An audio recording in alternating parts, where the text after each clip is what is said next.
വഴികളില്ല, ചോദിക്കാത്ത മനുഷ്യരില്ല. എവിടെയൊക്കെ തിരക്കും മോളെ നിന്നെ ഒരു നോക്കെങ്കിലും കാണാൻ ഭാഗ്യമില്ലാതെ വഴി കിടന്ന് അവസാനിക്കുമെന്നായിരുന്നു എന്റെ പേടി. അയ്യോ അമ്മേ. പക്ഷേ ഗുരുവായൂരപ്പൻ എന്നെ കൈവിട്ടില്ല. ഒരുപാട് തണ്ടി തിരിഞ്ഞെങ്കിലും ഒടുക്കം എത്തേണ്ട അടുത്ത് തന്നെ അദ്ദേഹം എന്നെ കൊണ്ട് എത്തിച്ചില്ലേ എന്റെ കൃഷ്ണ. ആരാ അമ്മേ ഇത്? അയ്യോ, ഇത് കേട്ടില്ലേ എന്റെ കൃഷ്ണ? സ്വന്തം പേരക്കുട്ടിക്ക് അച്ഛമ്മയെ കണ്ടിട്ട് അറിയാൻ പാടില്ലെന്നോ, ഞാൻ ആരാണെന്നോ? ഇതിലപ്പുറം ഒരു ഭാഗ്യദോഷം ഉണ്ടാകാനുണ്ടോ എനിക്ക്? അച്ഛമ്മയാ മോനെ, മോന്റെ ആരുമില്ലാത്ത ഭാഗ്യം കെട്ട അച്ഛമ്മ.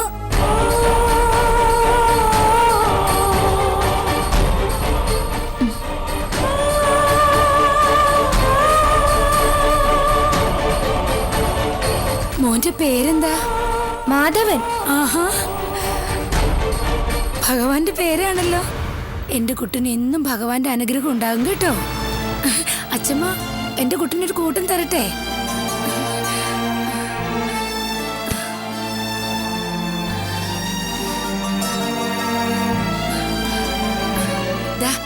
ഇത് മുഴുവനും കുട്ടനാ കേട്ടോ.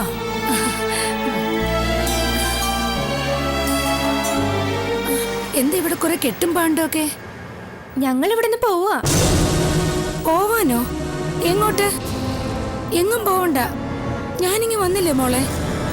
ഇനി നമുക്ക് 3 ആൾ കൂടെ സമാധാനമായിട്ട് ഇവിടെ കഴിയാം. നല്ല ഐശ്വര്യമുള്ള വീടാ ഇത്. കുറെ അലിഞ്ഞു നടന്നില്ലേ നമ്മള്. ഇനി ഇവിടുന്ന് എങ്ങോട്ടും ഇല്ല ഞാൻ. അവസാനത്തെ ശ്വാസം വരെ എന്റെ മോളുടെ കൂടെ തന്നെ. വാ മോളെ, വാ മോനും വാ.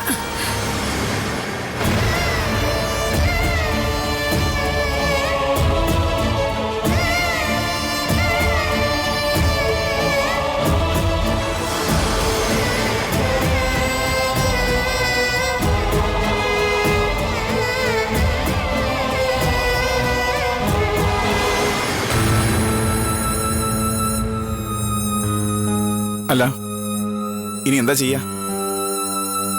ഈ സ്ഥിതിയിൽ ബാലാമണിയെ ഫ്ലാറ്റിലേക്ക് മാറ്റാൻ നോക്കുവോ? ഏയ്, അത് ശരിയാവില്ല. ലീലാമ്മ എത്തിയെന്ന് ബാലാമണിയുടെ കോൾ വന്നപ്പോ ഞാനാകെ കൺഫ്യൂസ്ഡ് ആയിപ്പോയി. ഒരു പ്രശ്നം എങ്ങനെയെങ്കിലും ഒന്ന് സോൾവ് ചെയ്യാൻ നോക്കുമ്പോൾ അതിന്റെ മേലെ മറ്റൊന്ന്. അല്ല, ഇവരെങ്ങനെ അറിഞ്ഞ ബാലാമണി അവിടെ താമസം? അത് പിന്നെ അന്വേഷിച്ചങ്ങ് കണ്ടുപിടിച്ചായിരിക്കും. ഒരു അമ്മയുടെ സ്നേഹവും കരുതലും ബാലാമണിക്ക് ഏറ്റവും അത്യാവശ്യമുള്ള സമയം തന്നെ ഇത്. ആ നിലയ്ക്ക് ലീലാമ്മ കൂടെ ഉള്ളത് നല്ലത് തന്നെയാ. പക്ഷെ ബാലാമണി ഗർഭിണിയാണെന്ന് അവരറിയുമ്പോ വലിയ പ്രശ്നമാവും. 6 കൊല്ലം മുമ്പ് അനന്ത് ഉപേക്ഷിച്ച പെണ്ണാവള്, ഭർത്താവില്ലാത്തവള്. അവരുടെ വയറ്റിലൊരു കുട്ടിയുണ്ടെന്ന് ലീലാമ്മ അറിഞ്ഞ എന്തുത്തരാ കൊടുക്കുക ബാലാമണി അവരുടെ ചോദ്യങ്ങൾക്ക്? അത് തന്നെ ആനന്ദേ എന്നെ ശല്യപ്പെടുത്തുന്ന ചോദ്യം. ധർമ്മസങ്കടങ്ങളുടെ ഭാരം ഇപ്പോൾ തന്നെ വേണ്ടതിലധികം ചുമക്കുന്നുണ്ട് ബാലാമണി. ഇനി ഈ ഒന്നുകൂടി താങ്ങാനാവില്ല ആ പാവത്തിന്. എത്ര നാൾ മറച്ചു പിടിക്കാനാവും അവർക്ക് ആ രഹസ്യം? ഏത് നിമിഷവും ലീലാമ്മ അത് മനസ്സിലാക്കും. മകൻ ഉപേക്ഷിച്ചതാണെങ്കിലും ആ മരുമകളെ തേടിപ്പിടിച്ചെത്തിയതാ ആ അമ്മ. ബാലാമണിയുള്ള സ്നേഹം കൊണ്ട്, അവരോടുള്ള വിശ്വാസം കൊണ്ട്. പക്ഷേ ആ വിശ്വാസം തകരാൻ ഒറ്റ നിമിഷം മതി. എന്തൊരു വീർപ്പുമുട്ടലായിരിക്കണം ആ വീട്ടിനുള്ളിൽ ബാലാമണി അനുഭവിച്ചുകൊണ്ടിരിക്കുന്നത്. ഒടുവില് ഗത്യന്തരമില്ലാതെ ബാലാമണി ആ സത്യം എങ്ങനെ തുറന്ന് പറയോ ഹരിയേട്ടാ? എങ്കിൽ പിന്നെ ഈശ്വര, എൻ്റെ അഭിരാമിയുടെ സന്തോഷത്തിന് വേണ്ടി മാത്രം ചെയ്തത് എല്ലാവരുടെയും ജീവിതം തകർക്കാൻ വേണ്ടിയാവോ?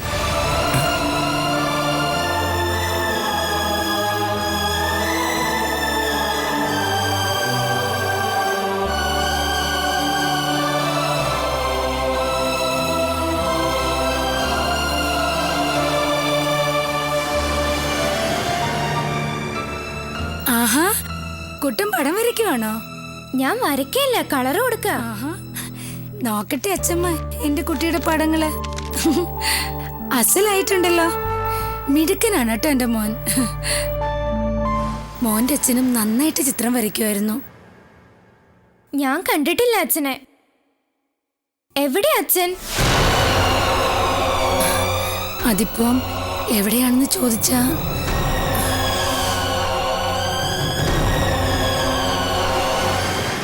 പറ, എവിടെയാ?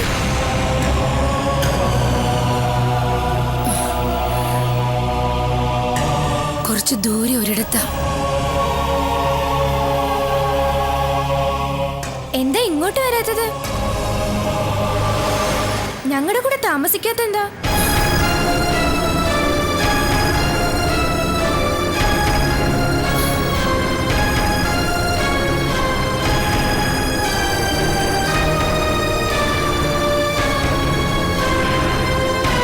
ബിന്ദുവിനും രാജുവിനും അമ്മുവിനും ഗോകുലിനും ഒക്കെ അച്ഛനുണ്ട്. എന്റെ അച്ഛൻ എവിടെയാ?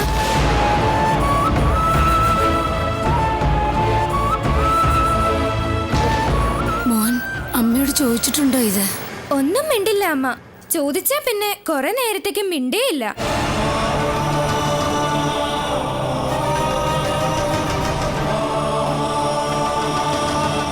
മോൻ വിഷമിക്കണ്ട, അച്ഛൻ വരും. മോനെ കാണാൻ വരികയും ചെയ്യും, ഇവിടെ മോന്റെ കൂടെ താമസിക്കുകയും ചെയ്യും.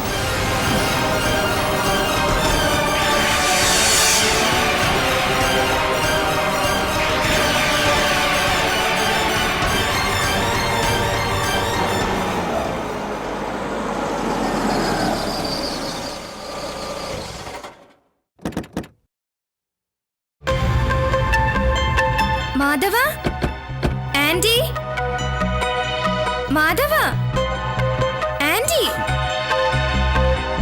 ആഹാ, ഇതെന്താ പതിവില്ലാതെ അച്ഛനും മക്കളും കൂടി ഒരുമിച്ച്? അല്ല, രണ്ടാൾക്കും പുത്തൻ ഉടുപ്പൊക്കെയാണല്ലോ. അല്ല, ആരുടെ ബർത്ത്ഡേ? മോളുടെയാ? ബർത്ത്ഡേ ഒന്നും അല്ല ആന്റി, ഞങ്ങൾ പുതിയ കാറ് വാങ്ങി. ആഹാ, കാറിങ് എത്തിയോ? എല്ലാവർക്കും ലഡു കൊടുക്കും മോളെ. എടുത്തോ.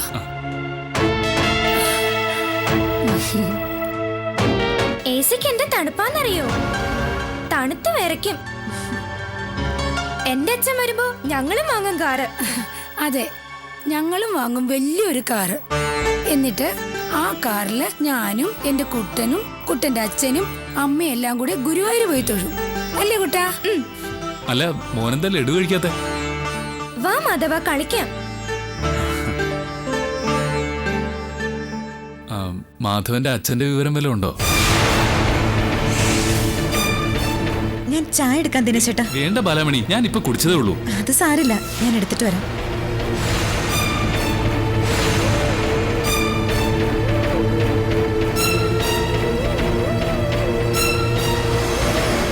അവൻ എവിടെയാണെന്ന് ആർക്കറിയാം മോനെ.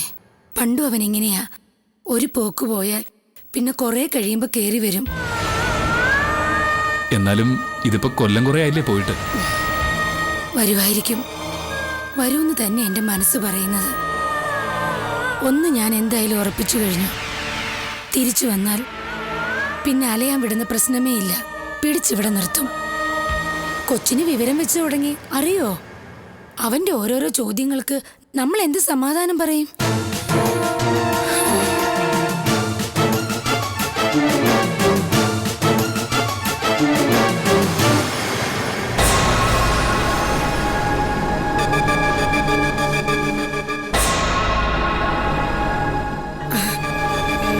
മോൾ ഇവിടെ വന്നിരിക്കുകയായിരുന്നോ? ദിനേശിനും മക്കളൊക്കെ പോയി. പോയവരെല്ലാം തിരിച്ചു വിളിക്കാനാണോ അമ്മയുടെ ഉദ്ദേശം? ആരെ? അവരെയോ? അവരുടെ കാര്യമൊന്നും അല്ല ഞാൻ പറഞ്ഞത്. അമ്മയ്ക്കത് മനസ്സിലായിട്ടുമുണ്ട്. മോൾ എന്താ ഈ പറയുന്നത്? അമ്മേ, അമ്മ വന്ന ദിവസം തൊട്ട് എന്റെ കുട്ടിക്ക് ആവശ്യമില്ലാതെ ഓരോ ആശകൾ കൊടുക്കുന്നുണ്ട്. അവന്റെ ആരോ ദൂരെ എങ്ങോ ഉണ്ടെന്നും ഉടനെ തന്നെ തിരിച്ചിങ്ങ് വരുമെന്നും ഒക്കെ എല്ലാം അറിയാവുന്നതല്ലേ അമ്മയ്ക്ക്. എന്നിട്ടും എന്തിനാ ഇമാതിരി കടങ്കഥകളൊക്കെ ഉണ്ടാക്കുന്നത്? അമ്മേ, പാവം കുട്ടിയവൻ. വേണ്ടാത്തതൊന്നും അവന്റെ മനസ്സിൽ കുത്തിവെക്കല്ലേ. ഞാൻ എന്തുകൊണ്ടാ അങ്ങനെ പറഞ്ഞതെന്ന് മോൾക്കറിയോ? നീയും കേട്ടതല്ലേ അച്ഛന്റെ കാര്യം അവൻ എന്നോട് ചോദിക്കുന്നത്. പിന്നെ എനിക്ക് വാപത്തി മിണ്ടാതിരിക്കാൻ പറ്റുമോ മോളെ? എല്ലാ കുഞ്ഞുങ്ങളെയും പോലെ അവനും ആശ കാണില്ലേ അവന്റെ അച്ഛനെ കാണാൻ?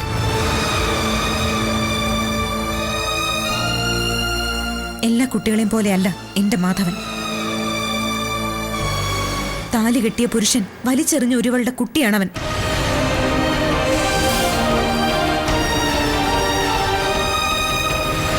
അങ്ങനെ തന്നെ അവൻ വളർന്നോട്ടെ. അവൻ അച്ഛനില്ല, അമ്മ മാത്രമേ ഉള്ളൂ. അമ്മ മാത്രം മതി എന്റെ കുട്ടിക്ക്. എന്നാലും മോളെ, ചെയ്ത തെറ്റ് മനസ്സിലാക്കി എന്നെങ്കിലും അവൻ തിരിച്ചു വന്നാൽ എനിക്കവനെ തള്ളിക്കളയാനൊക്കോ ബാലാമണി? അമ്മേ, അമ്മയുടെ മോനെ സ്വീകരിക്കുകയോ കൂടെ താമസിപ്പിക്കുകയോ എന്ത് വേണമെങ്കിലും ചെയ്തോളൂ. ഞാൻ പറഞ്ഞത് എന്റെയും എന്റെ കുട്ടിയുടെയും കാര്യമാണ്. ഇപ്പോഴത്തെ ഈ കൊച്ചു ജീവിതത്തിൽ എനിക്ക് സമാധാനമുണ്ട്. പഴയതൊക്കെ കുത്തിപ്പൊക്കിക്കൊണ്ടുവന്ന് ദയവ് ചെയ്തത് കെടുത്തരുതമ്മേ. കൈ തൊഴുത് ഞാൻ അപേക്ഷിക്കാം അമ്മയോട്.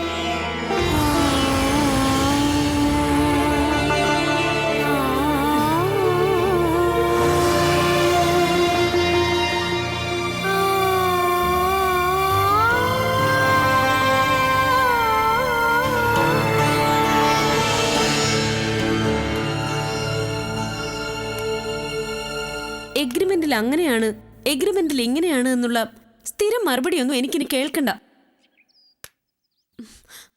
എനിക്കവരെ കാണണം, കണ്ടേ പറ്റൂ.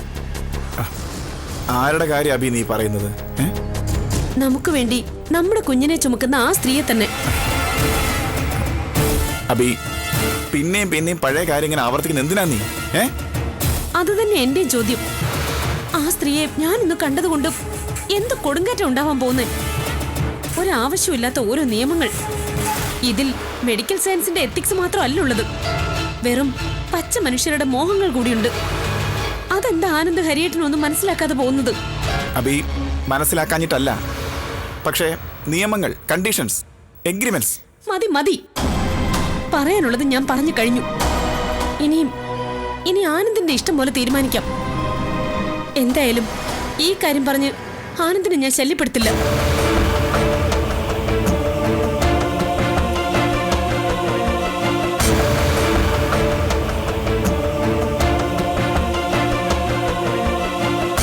അഭി, ഞാൻ ഹരിയേട്ടനോട് ചോദിക്കാം.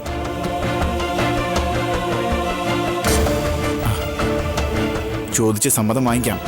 എന്താ പോലെ?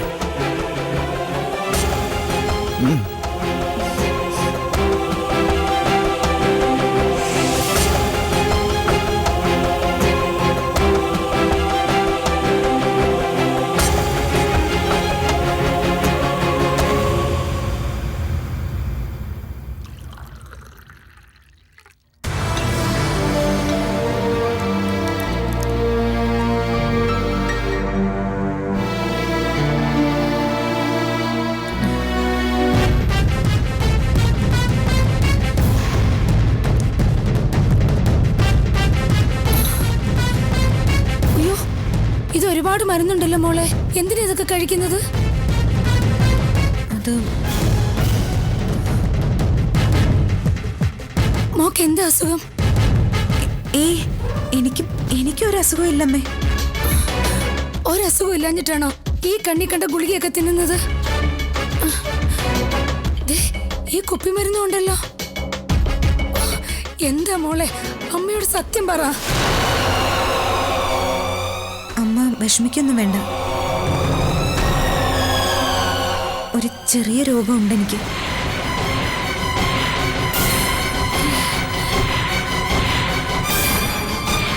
സീരിയസ് ഒന്നുമല്ല. ഈ ഗുളികയും ടോണിക്കൊക്കെ കുറച്ചു മാസം കഴിച്ച ഭേദായിക്കോളും. അത്രയ്ക്ക് നിസ്സാര. എന്താ മോളെ ആ രോഗം? എവിടെയാ?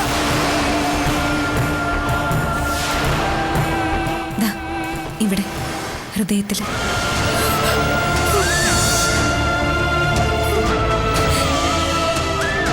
എന്ത് ദൈവമേ, ഹൃദയത്തിലോ?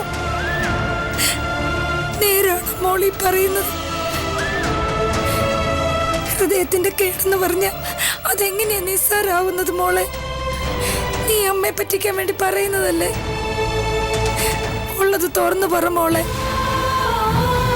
അമ്മേ, ഇതാ ഞാൻ പറയാൻ മടിച്ചത്. അസുഖം അത്രയും സീരിയസ് ആണെങ്കിൽ ഞാൻ ഇങ്ങനെ വീട്ടിൽ ഇരിക്കുവോ? അപ്പൊ തന്നെ ആശുപത്രിയിൽ അഡ്മിറ്റ് ആവില്ലേ? അതാ പറഞ്ഞത്, ഒരു കുഞ്ഞസുഖം മാത്രമേ ഉള്ളൂ എനിക്ക്. എത്ര നാളായി മോൾ ഇത് തുടങ്ങിയിട്ട്? കുറച്ചു നാളെ ആയിട്ടുള്ളൂ അമ്മേ.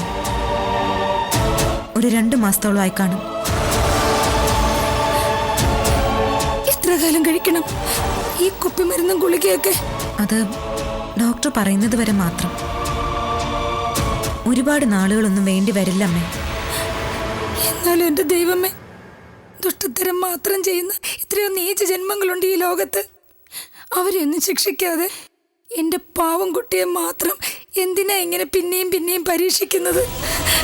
അതിന് മാത്രം എന്ത് തെറ്റാ എന്റെ ബാലാമണി ചെയ്തത്?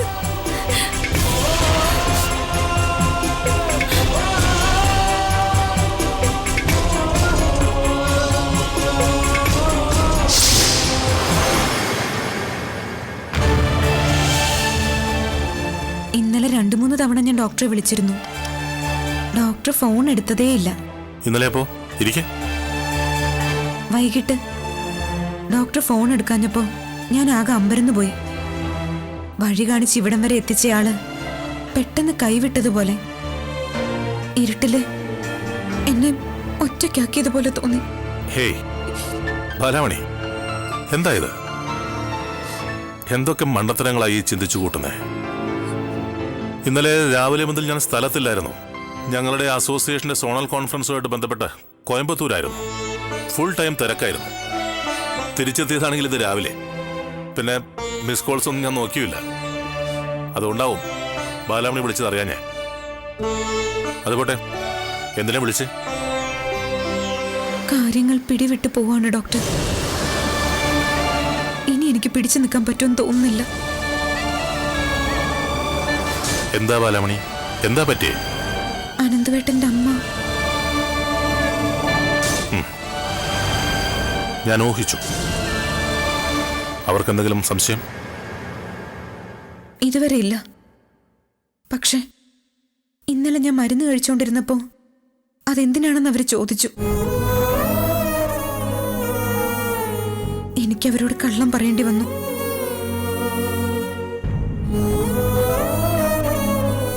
പക്ഷേ ഒരു കള്ളവും ഇനി ഏറെക്കാലം നിലനിൽക്കില്ല ഡോക്ടർ. അനന്തവേട്ടന്റെ അമ്മ അത് കണ്ടുപിടിക്കും. പിന്നെ ഞാൻ ജീവിച്ചിരുന്നിട്ട് ഒരർത്ഥവുമില്ല. അത്രയ്ക്ക് സ്നേഹവും വിശ്വാസവും ആ അമ്മയ്ക്ക് എന്നോട്. അമ്മ ചോദിച്ച സത്യം പറഞ്ഞ് മാപ്പ് ചോദിക്കാനൊന്നും ഞാൻ നിൽക്കില്ല. ആർക്കും വേണ്ടാത്ത ശപിക്കപ്പെട്ട ജന്മം ഞാനങ്ങ് അവസാനിപ്പിക്കും. നോ ബാലാമണി, അരുത്. ഇങ്ങനെയൊന്നും ഒരിക്കൽ പോലും ചിന്തിക്കരുത്. നമുക്ക് എന്തെങ്കിലും ഒരു വഴി കണ്ടെത്താം. ഇപ്പോ ബാലാമണി സമാധാനമായിട്ട് ചെല്ല.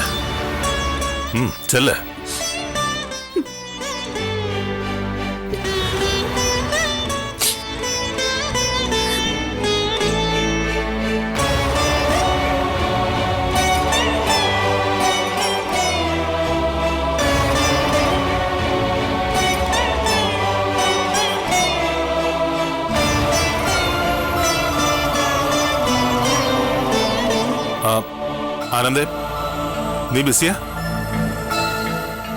ഓക്കെ, എന്നാ പിന്നെ നീ തിരക്ക് കഴിഞ്ഞ് ഉടനെ ഇങ്ങോട്ടൊന്ന് വരണം.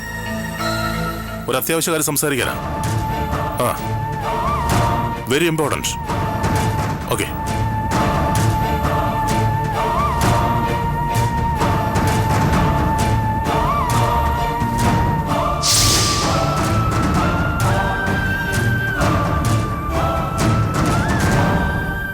ഇതൊരു വല്ലാത്ത പരീക്ഷണ ഘട്ടമാനന്ദേ. ആത്മഹത്യയെക്കുറിച്ച് ഏതൊരു സ്ത്രീയും ആലോചിച്ചു പോകുന്ന ഘട്ടം.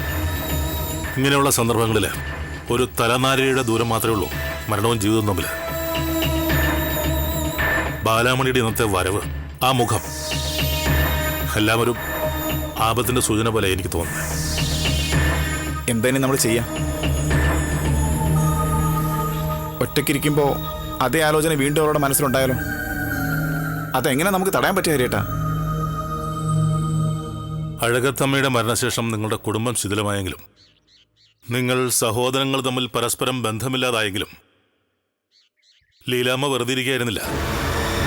10-25 വർഷങ്ങൾക്ക് ശേഷം തിരിച്ചു കിട്ടിയ സ്വന്തം മകനെയല്ല ഈ കഴിഞ്ഞ 6 വർഷവും അവർ തിരഞ്ഞു നടന്നത്. അവന്റെ ഭാര്യയെ, അവരുടെ മരുമകളെ, പിന്നെ സ്വന്തം മകന്റെ രക്തത്തിനുടമയായ മാധവനെ. ഇഷ്ടം അവർക്ക് ബാലാമണി. മറ്റാരെക്കാളും വിശ്വാസമാ. ആ വിശ്വാസം തകരുന്നത് സഹിക്കാനാവില്ല ബാലാമണിക്ക്. ഭർത്താവ് ഉപേക്ഷിച്ചിട്ടും സ്വന്തം മകന് വേണ്ടി, മാധവന് വേണ്ടി മാത്രം ജീവിക്കുന്ന മരുമകളെ പറ്റി അഭിമാനമുള്ളൂ ലീലാമ്മയ്ക്കിപ്പോ. പക്ഷേ അതില്ലാതാവാൻ ഇനി വെറും ദിവസങ്ങൾ മാത്രം മതി. ഒളിക്കാനാവില്ല ബാലാമണിക്ക് ലീലാമ്മയിൽ നിന്ന ഗർഭം. പിഴച്ചുപോയ മരുമകള് അതാവും ഇനി ബാലാമണി ലീലാമ്മയുടെ മുന്നില്.